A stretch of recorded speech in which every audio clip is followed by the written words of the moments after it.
Hi, I'm Annika and this is Cam, and today Cam's going to teach me how to make beer with the Coppertun starter kit. So Cam, now I've opened up my kit. What are all these bits and pieces? All these bits and pieces, main thing is the fermenter. 30 litre fermenter with a lid, airlock, and we've pre-inserted the tap. Hydrometer for seeing when the beer is fermented, bottle brush for cleaning bottles, brew bottler, which is for putting the beer into the bottles, mixing spoon, carbonation drops for carbonating the beer, your cleaners and detergents, sterilizers, beer finding for cleaning the beer before bottling, and the other two main ingredients are Mangrove Jacks, Dutch lager, and a beer enhancer. So they're all the parts in the kit that we'll be using today. So where do we start? Okay, first thing we do is we put in the cleaning detergent into the fermenter to get this nice and clean as we're putting our beer. We're going to be putting our beer in here, so we want this clean and sterilised before we even start. Put 5 litres of cold water. We're going to tip this into here, which you can do now. Okay.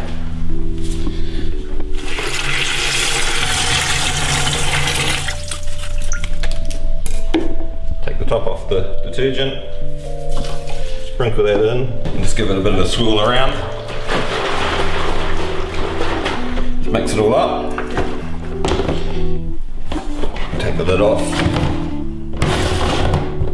Using this Chuck's cloth, just wipe all the inside so it all gets nice and clean. You can see that's nice and bubbly in there. I mean, it's all activated. Put the lid on and we leave it for 10 minutes. Okay, so I've tipped out the detergent. Next stage, sterilising. We use this Coppertun steriliser. Okay, so why do we sterilise it now? We've just cleaned it with detergent. Okay, the sterilising is to kill any germs that may be in here. We want this to be a sterile environment. We're going to be making beer in here. We're going to be drinking that beer. Any infection could cause the beer to go off and the beer would be wasting your time. So we'll sterilise this. With and water. With the water.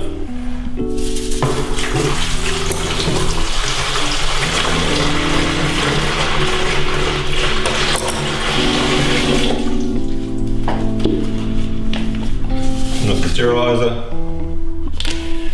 again, put the lid on.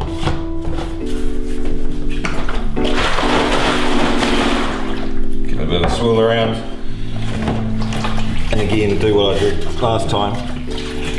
I recommend you keep the same cloth for your brew and just use it just for brew, for beer. So this cloth here we just use for beer. We don't want to be cross contamination with other bits and pieces in the kitchen. Put the lid on. We leave that for 10 minutes to do its thing. Cool. Okay, so we've cleaned and sterilised the fermenter. Obviously we do this every time we make beer. We want this to be a clean environment. We don't want an infection in our beer. Next thing, we're going to put this can of Dutch lager. That's what we're going to make today, a nice Dutch lager. We're going to put it into this jug of boiling water. Why do we do that? We do that because the malt is quite thick in here. We put it in here, leave it for 10 minutes. It makes the malt a lot thinner and easier for us to get it from the can into our fermenter. Okay, so rip the lid off. Here's the yeast that we're going to use. Put that aside.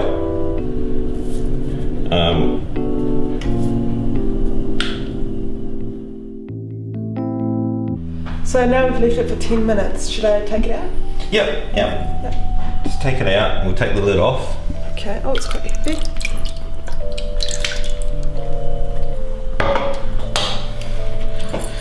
So we're going to take the lid off this, we're going to pour it into here. We're going to put 2 litres of warm water into here.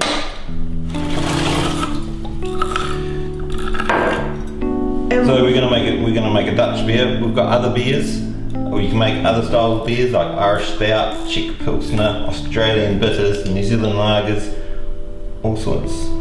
So. Oh wow, it's like caramel, isn't it? That's. Yeah. Cool. Take that off. Yeah.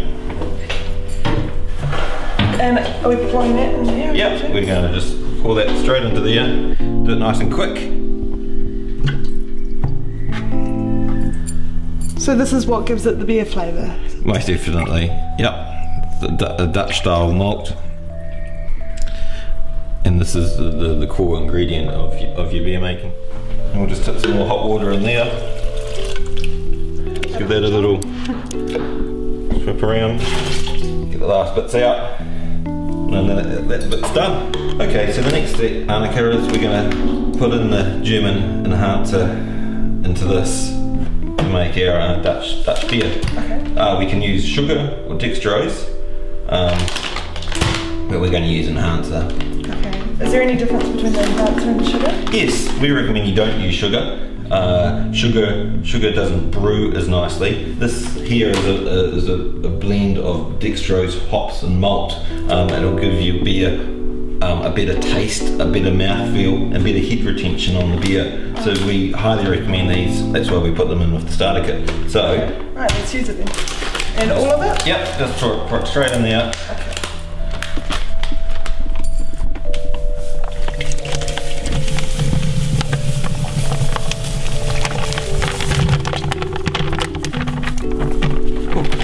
Yep. Cool. Done. So we filled it up to 23 litres. As you can see, all the malt is on the bottom. So this is where we grab our spoon and we give this a good stir to mix it all up. Okay. Okay. Yeah, it's mixing up quite nicely.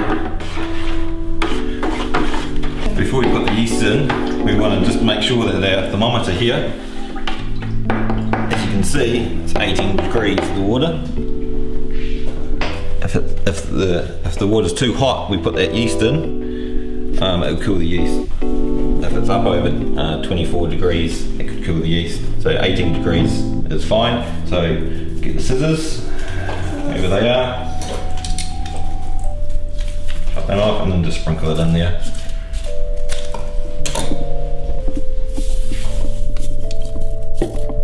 Done and dusted. And another stir? Yeah, just give it a gentle little stir.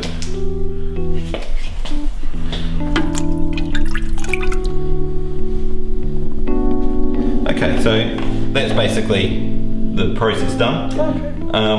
Now we put this lid on and we leave it for 5 to 7 days. Okay. I've pre-inserted the airlock in the rubber bung and put water into the airlock. So Cam, what's the airlock for and why do we put water in? The airlocks, so when this is fermenting, CO2 will rise and want to escape. It'll come out the airlock, and so that's the way. If this was sealed, this would explode with the pressure in there. But the airlock will split; it wouldn't explode. But and the water is to stop any germs or bacteria going in. Okay, like a barrier. So it'll let the CO2 out, but it won't let any bacteria in. So we just do the lid up, nice and tight. We put it in a nice dark, coolish place for 5 to 7 days. Cool. And then we'll be ready for the next process.